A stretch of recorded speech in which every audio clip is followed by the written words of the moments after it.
인한 고용 충격이 30대 여성에게 집중됐습니다. 임시직이나 자영업에 집중된 고용 구조가 원인으로 지목됩니다.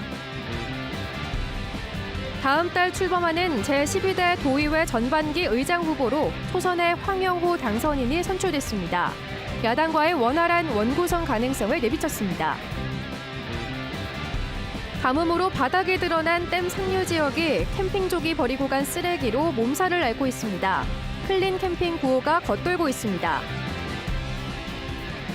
농업용 저수지 3개를 둘레길로 연결하는 관광사업이 음성에서 추진됩니다. 도지사 당선인 공약인 레이크파크 포함 가능성도 높아졌습니다. 여러분 안녕하십니까? 계속해서 뉴스투데이 충북 소식입니다. 코로나19가 불러온 고용 한파를 유독 30대 여성이 심하게 겪고 있다는 조사 결과가 나왔습니다. 여성 인력을 제대로 활용하기 위한 대책이 필요하다는 지적도 나오고 있습니다. 김영을 기자입니다. 육아를 위해 수학학원을 그만둔 30대 가정주부입니다. 올해부터 새로운 일자리를 찾고 있지만 쉽지가 않습니다. 출산 전에 하던 수학 지도는 고사하고 육아와 병행할 수 있는 시간제 일자리나 임시직 자리도 찾기가 힘들기 때문입니다. 아기가 3살이기 때문에 어린이집에서 3시 반이면 와요. 그때 퇴근할 수 있는 일을 하기에는 그런 일을 구하기가 쉽지는 않을 것 같다는 생각이 들어서. 네. 코로나19로 인한 취업자 감소도 남성보다는 여성이 훨씬 많았습니다. 충북의 올해 1분기 30대 취업자 수는 15만 1,400명. 코로나19 국내 감염이 시작된 2년 전보다 8.7%인 14,500명이 줄어 전체 연령대에서 가장 많이 줄었습니다. 이렇게 줄어든 취업자 가운데 여성이 11,300명으로 전체의 78%에 달해 경남 다음으로 전국에서 감소폭이 가장 컸습니다. 코로나19 여파로 고용시장이 줄기도 했지만 여성 일자리가 임시근로자와 자영업 분야에 집중된 취약한 산업 구조도 원인으로 지목됩니다. 그 임신, 출산, 육아기에 있는 시기이기 때문에 일가정 양립이 되는 그런 괜찮은 일자리가 많이 없는 거죠, 도내에.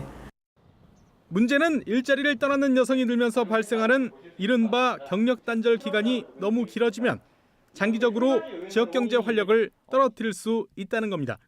지역 경제의 핵심 생산 인구로 이제 더 성장해 나가야 하는 그런 연령층이기 때문에 이와 같이 노동시장으로의 재진입이 더딜 경우에 지역 경제의 활력 저하 같은 부작용이 나타날 수 있어서 좀 우려되는 부분입니다. 이에 따라 실업 대책과 함께 여성 경력 단절의 주요 원인인 자녀 돌봄 등에 대한 사회적 지원과 대책도 서둘러야 한다는 목소리가 커지고 있습니다. MBC 뉴스 김영일입니다. 다음 달 출범하는 제12대 충북도 의회 전반기를 이끌 국민의힘 의장 후보로 초선의 황영호 당선인이 선출됐습니다. 황영호 의장 후보는 야당과의 원활한 원구성 협상을 위해 상임위원장 배분의 여지를 보였습니다. 신병관 기자입니다. 국민의힘 도의원 당선인들이 의장 후보 선출을 위해 모였습니다. 당초 의장 도전 의사를 밝혔던 4명 가운데 이옥규 의원이 출마를 접으면서 오영탁, 임병훈, 황영호 3명을 놓고 투표가 진행됐습니다. 1차 투표에서 과반이 나오지 않아 오영탁, 황영호 2명을 놓고 결선 투표가 치러졌고 황영호 당선인이 재선들을 모두 누르고 의장 후보로 선출됐습니다. 황영호 의장님이 선출되었습니다. 황영호 의장 후보는 초선임에도 불구하고 청주시의회 의장과 당의 청주시장 후보 등을 역임해 정치적 무게에서 재선들에 뒤지지 않는다는 평가를 받아왔습니다. 이번 지방선거에서도 도의원 가운데서 최다 득표율로 당선됐습니다. 청주냐 비청주냐 또 소속 당협위원장에 따른 판단보다도 동료들이 자신의 역량을 평가해줬다고 황영호 의장 후보는 승리 요인을 분석했습니다. 지역과 관계없이 과연 도의회를 이끌어갈 의장 후보로서의 적임자가 누군가 하는 이런 현명한 선택의 결과라고 생각을 합니다. 12대 충북도의회는 다음 달 1일 첫 임시회 본회의에서 의장을 선출하게 됩니다. 국민의힘 28석 대 민주당 7석의 구도상 국민의힘 후보로 선출된 황영호 당선인의 의장 선출 절차만 사실상 남겨놓은 셈입니다. 황영호 의장 후보는 첫 시험대가 될 야당과의 원 구성 협상에 대해 의석수에 따른 상임위원장 배분을 생각하고 있다며 상임위원장 5자리 가운데 한 석을 제시할 의사가 있음을 내비쳤습니다. MBC 뉴스 신병관입니다. 김봉수 충북지사직 인수위원장과 심의부 교육감직 인수위원장이 만나 교육 현안을 논의했습니다. 지사직 인수위는 AI 영재고와 국제학교 설립, 충북인재육성 평생교육진흥원 설립과 교육특구 조성 등에 대해 교육청의 협조를 당부했습니다. 교육감직 인수위는 충북 교육 발전을 위해 김영한 당선인 공약에 적극 협조하겠다고 답했습니다. AI 영재고 설립은 도지사와 교육감 당선인의 공동 공약입니다. 오는 30일 공직에서 물러나는 이시종 충북지사가 한덕수 국무총리를 방문해 세계 무예 마스터십에 대한 국가 지원을 건의했습니다. 이 지사는 세계 무예 마스터십 대회가 세계 유일의 무예 경기 대회라면서 대한민국이 창건한 무예 마스터십이 올림픽과 함께 양대 축제가 되도록 국가 차원의 지원이 필요하다고 밝혔습니다. 또 세계 무예 마스터십의 경비를 지원할 근거가 담긴 전통 무예진흥법 개정안이 국회를 통과할 수 있도록 힘을 실어달라고 건의했습니다. 클린 캠핑이라는 말 들어보셨나요? 코로나19 이후 이른바 차박과 노지 캠핑을 즐기는 사람들이 많아지면서 덩달아 민원도 급증하자 누가 오지 않았던 것처럼 흔적을 남기지 말자는 캠페인의 하나인데요. 그런데 아직도 눈새를 찌푸리게 하는 캠핑족들이 여전합니다. 이지연 기자가 그 현장 보여드립니다. 마을 비포장 도로를 따라 차로 500m를 더 가야 마주하는 충주댐 상류 지역. 가뭄으로 수위가 내려가면서 잠겨있던 땅이 드러났습니다. 그러자 찾아든 캠핑족. 어김없이 흔적을 남깁니다. 땅바닥에 불 피운 자국은 기본, 기름통은 그 옆에 나뒹 겁니다. 한쪽은 아예 쓰레기 무단 투기장이 됐습니다. 먹다 남은 음식이며 유리병과 페트병이 한데 뒤섞여 악취와 파리가 들끓고 쓰다 남은 가스통도 그대로 버려졌습니다. 반려견 배설물이 곳곳에서 눈에 띄고 풀숲에는 휴지로 무언가를 덮은 흔적도 있습니다. 쓰레기는 진짜 많이 버리고 가. 대변, 대소변 해결할 수 있는 거, 물 해결할 수 있는 이거라도 좀 있었으면 좋겠어요. 얼마나 많은 차량이 오갔는지 보시는 것처럼 이렇게 없던 길이 생겼습니다. 주말이면 텐트가 30에서 40개씩 설치되는데 보다 못한 주민들은 마을 입구에 직접 CCTV까지 설치해 무단 투기자를 잡겠다고 나섰습니다. 불법 투기를 하다 보니까 그 부분에 대해서 누가 버리고 갔는지 CCTV를 달아놨습니다. 법으로 지정된 상수원 보호구역이나 하천법에 따라 캠핑 금지가 고시된 구역이 아니면 단속도 힘듭니다. 당장은 개개인의 양심에 기대야 하는 상황. 클린 캠핑이라는 구호가 무색합니다. MBC 뉴스 이지연입니다. 강과 호수가 없는 음성군에 충북에서 가장 많은 게 있습니다. 바로 농업용 저수지인데요.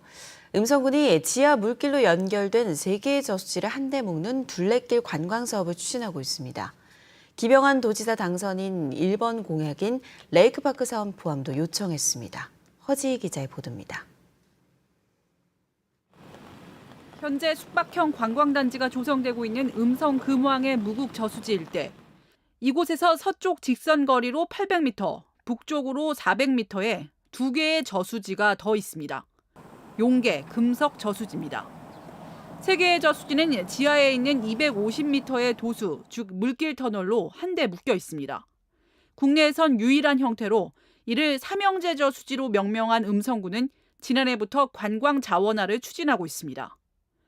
지상길이 단절된 각 저수지에 길게는 6시간, 짧게는 2시간 코스의 걷는 길을 만든다는 구상입니다. 이를 위해 각 구간 조성도 우선적으로 시작했습니다. 음성의 대표적인 자연휴양림인 백야휴양림을 끼고 있는 이른바 백야저수지, 용계 저수지입니다. 음성군은 이 일대에 둘레길 조성 사업을 진행하고 있습니다. 전체 둘레길을 조성함과 동시에 민간의 투자를 받아 각 저수지별로 전망대나 모노레일을 비롯한 테마가 있는 시설을 확충한다는 목표입니다. 6시간 정도의 둘레길을 조성하려고 현재 준비하고 있고요. 그뿐만 아니라 기존의 개별 사업자가 준비하고 있는 관광단지와 우리 관에서 캠핑장이라든지 여러 가지 관광 사업들 같이 조성하려고 준비 중에 있습니다. 이를 위해 지난해 개발 용역을 마친 상태였는데 물을 주변으로 공원을 확충하는 김영환 도지사 당선인의 이른바 레이크파크 공약과도 통한다고 보고 도의 지원을 받기 위해 공약 포함을 요청했습니다. 우리 음성군에는 자연관광지가 없기 때문에 전국의 둘레길 동호인이 찾는 관광지를 하나 만들기 위해서 3개로 되어 있는 삼형제 저수지를 둘레길을 만들어서 하나로 연결하는 관광지로 갖고 나가려고 계획을 하고 있는 겁니다. 강이나 호수가 없고 금강 발원지인 미호천도 극상류 지역이라 물이 많지 않은 만큼 충북에선 가장 많은 31개의 농업용 저수지가 모여있는 음성 지역. 부족함을 거꾸로 활용해보자는 역발상이 시동을 걸었습니다. MBC 뉴스 허지입니다. 제천시가 추진 중인 의림짓들 자연치유 특구 사업인 이른바 드림팜 랜드 사업에 제동이 걸렸습니다. 제천시장직 인수위원회는 사업 타당성과 경제 유발 효과를 재검토한 뒤 진행 방향을 결정할 필요가 있다는 의견을 모아 김창규 당선인의 재검토를 권고했습니다. 의림짓들 자연치유 특구 사업은 195헥타르 부지에 농경문화체험과 자연치유를 테마로 한 대규모 휴양 편의시설을 갖추는 사업으로 2026년 완공을 목표로 토지 보상이 60% 가까이 진행되는 등 중기 단계로 접어든 상태입니다.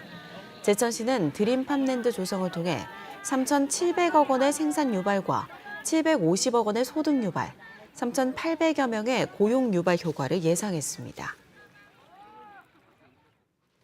청주공항 국내선 이용객이 급속도로 늘면서 올해 310만 명을 넘어설 것으로 예상됩니다. 충청북도는 올 들어 지난달까지 청주공항 국내선 이용객이 130만 명을 넘어서면서 지난해보다 40% 가까이 늘었다고 밝혔습니다. 또 여객기 한 편당 평균 탑승률이 95% 이상으로 주말은 물론 평일에도 빈좌석을 찾기 어려운 상태라고 덧붙였습니다. 충청북도는 연말까지 310만 명 돌파가 충분히 가능할 것으로 보고 국제선 조기 운항 재개를 위해 항공사와 논의하고 있습니다.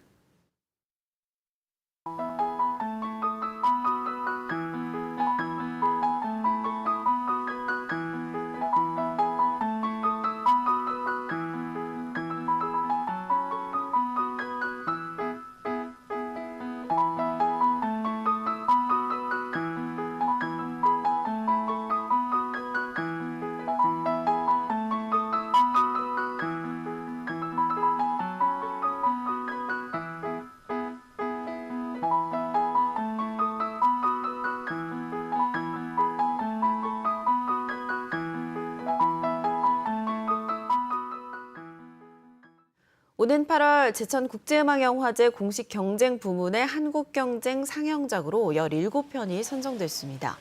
영화제 사무국은 한국 영화 출품작 252편 가운데 극영화 10편, 다큐멘터리 4편, 실험영화 2편, 애니메이션 1편을 경쟁 부문 상영작으로 올렸습니다. 올해 한국 영화 출품작 수는 코로나19 전인 2019년 142건에서 올해 252건으로 77%가 늘면서 역대 최다를 기록했습니다. 올해 18번째를 맞는 제천국제음악영화제는 8월 11일부터 엿새 동안 열리며 새로운 도약을 위해 주 무대를 의림지를 비롯해 제천시 모산동 제천비행장으로 정했습니다. 청주 고인세박물관이 프랑스 국립도서관이 소장하고 있는 직지 원본과 똑같은 복본을 제작했습니다. 프랑스 국립도서관의 협조로 직지의 종이선분과 표면을 과학적으로 분석해 반영한 이번 직지 본복화 사업은 현재 상태를 그대로 재현한 것과 1377년 인쇄 당시 상태를 추정해 재현한 2가지 방식으로 제작됐습니다. 문화재청의 후원으로 만들어진 직지 복본은 오는 9월 직지 문화제 때 전시될 예정입니다. 배용원 신임 청주지방검찰청장이 취임했습니다. 배 지검장은 취임식에서 겸손한 자세로 품격 있는 형사사법 서비스를 제공하겠다며 부정비리에 엄정해야 하고 사회적 약자에겐 따뜻한 검찰이 되어야 한다고 말했습니다.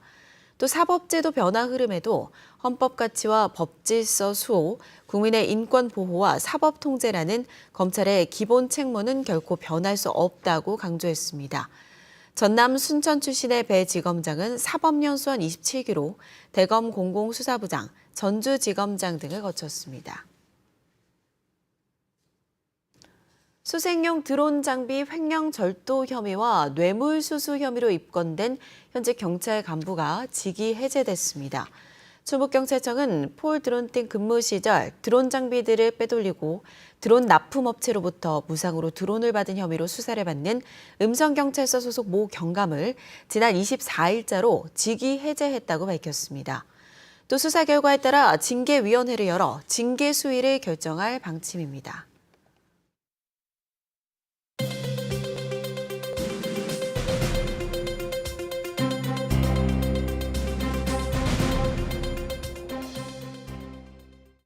증평군이 민선 6기 군정 비전을 군민 중심의 새로운 미래 증평으로 정했습니다. 이재영 증평군수 당선인은 군민의 삶의 질 향상과 행복에 최우선 가치를 두는 국민 우선 행정으로 모두가 화합해 미래로 도약하겠다는 의미를 담았다고 설명했습니다. 또 민선 6기 목표로는 마을, 지역, 계층, 직능, 세대 간 화합, 기업이 몰려오고 문화가 꽃피는 공간 구조 조성, 충북에 중심되는 100년 미래 기반 마련 등을 제시했습니다. 농번기 일손 부족을 덜기 위해 진천군이 필리핀 딸락주와 외국인 계절 근로자 도입 협약을 체결했습니다. 딸락주는 진천의 시설 채소 농가 등에 연간 150명 규모의 계절 근로자를 보낼 계획이며 양 지역의 농업 경쟁력 향상과 농업 분야 교류 사업에도 협력하기로 했습니다. 진천군은 농협 등 지역 기관 단체와도 손잡고 농촌 인력 수급 문제 해소에 주력하겠다고 밝혔습니다. 2022 괴산 세계 유기농 산업 엑스포 산업관의 기업 부스 참가 신청이 잇따르고 있습니다. 조직위원회는 현재까지 풀무원과 광역시도 친환경 연합회 등 기업과 단체 367곳이 참가를 신청해 당초 목표였던 420여 곳 유치 달성이 무난할 것으로 보고 있습니다. 특히 코로나19 등 경기 침체로 참가가 어려웠던 기업에게 무료로 제품을 홍보할 수 있는 쇼케이스 120개를 제공해 호응을 얻고 있습니다. 2022 괴산 세계 유기농 산업 엑스포는 오는 9월 30일부터 17일 동안 유기농이 여는 건강한 세상이라는 주제로 열립니다. 청주시가 6.25 전쟁 72주년을 기념해 참전 유공자들의 나라 사랑 정신을 기리는 영상을 제작해 시 공식 유튜브 채널과 SNS에 게재했습니다. 영상에는 전쟁 중 포탄 파편에 머리를 크게 다친 정진태 어르신과 16살 중학생으로 입대해 북한군과 싸운 입갑봉 어르신 등 참전 용사들의 생생한 증언과 가슴 아픈 사연을 담아냈습니다. 뉴스투데이 충북 소식 모두 마칩니다. 시청해주신 여러분 고맙습니다.